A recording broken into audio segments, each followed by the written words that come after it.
Hadouken! Welcome to The Know, I'm Ashley Jenkins. And I'm Gus Sorola. Riddle me this, Bat fans. What is a game that you can't actually play? That would be the PC version of Batman the Telltale Series, because apparently it's broken as hell. In what shouldn't be a surprise at all for PC ports these days, especially a Batman PC port. Ouch. It seems like a tradition at this point.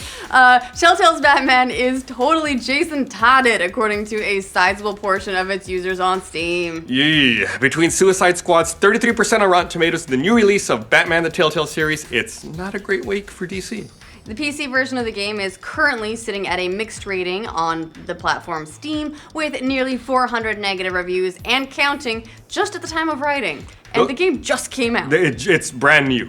Those reviews all touch on all typical problems you'd find in a broken PC game's utility belt, like resolution, bad animations, laggy input, stuttering frame rates, weird GPU settings, bad controller support. So, like a Telltale game? It sounds like a Telltale game. Or just a shitty PC port. Pick one. Either one. Both. The user reviews from Steam are pretty telling, with gems like this one from Kareem 501, which states, "I run better than this game, and I'm fat." Yeah, zing, Kareem fucking bringing the heat. Look, know yourself. Most of the reviews touch on how poorly the game performs. One reviewer writes, "Dialogue is out of sync, lagging like hell, not more than 10 FPS, resolution problems. Sounds like the final battle in Borderlands, the Telltale series to me." Ooh. And even more echoed similar sentiments. Reviewer Musky Sly Stoat says, "Buggy, great start, guys. Haven't even started the game yet, and resolution is an issue. Try to set any res higher than 720p. Your mouse gets held ransom in an invisible box at the top left of the screen." Ouch. The lag players are experiencing while playing seems to be a particularly strong sticking point. Another reviewer wrote, "I've never experienced this type of lag before. The game is simply unplayable." The stuttering frames and lag are so bad, apparently, that some are reporting the audio to be as much as 3 to 5 seconds out of sync with the actions happening on screen. That's a lot of seconds. That's a when lot you're of talking seconds. about audio That's sync. 3,000 to 5,000 milliseconds. Some say the solution for this is to turn off anti-aliasing, but that doesn't seem to be helping in every instance either.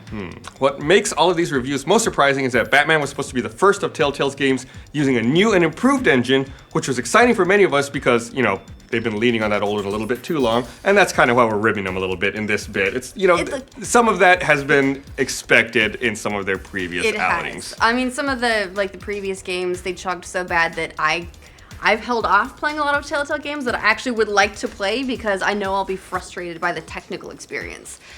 Speaking of South by Southwest this year, Telltale co-founder Kevin Bruner announced the Sweet Editions under their Batmobile's hood, saying that it would be a more significant step than you've seen from any of our products in the past. Well, broken ass game it's a step. That's true. It is a step. The recommended specs for Batman vs. Game of Thrones, for instance, are markedly different, but it seems that no matter what people are running, they're generally having a hard time with the PC version's performance. One reviewer said, "Game is 100% broken as of launch. You could have a PC built by Jesus Christ himself, and this game still will run at 10 FPS, a floaty cursor, and be completely unplayable at the lowest settings." Why would you have a carpenter build a PC? That is I know, right? absolutely ridiculous. That's your first problem. No. Another really bizarre issue that a number of players are experiencing is that the game is sometimes defaulting to integrated GPUs, which is, wow, it's a different kind of broken. That's a very special kind. This mostly seems to be relegated to players using laptops, but there have been some complaints about it happening for desktop users as well. Making the game a switch to your regular GPU requires a few steps outside the game. And if those problems weren't enough for you, it's also got really bad controller support. Reviewer Mr. 8-Bit said, "Early into the game, I'm prompted to press RT and A. After about 10 failed attempts, I started trying different combos until I realized that RT is improperly mapped to LT with no way to customize the controls.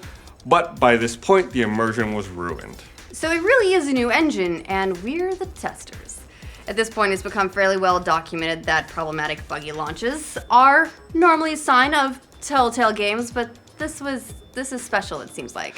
Game of Thrones, for instance, was barely playable on tablets when it first launched last year. Reviewers piled up in the App Store calling it unplayable, buggy, a disaster, the Red Wedding, all the adjectives we like to use for those things by now.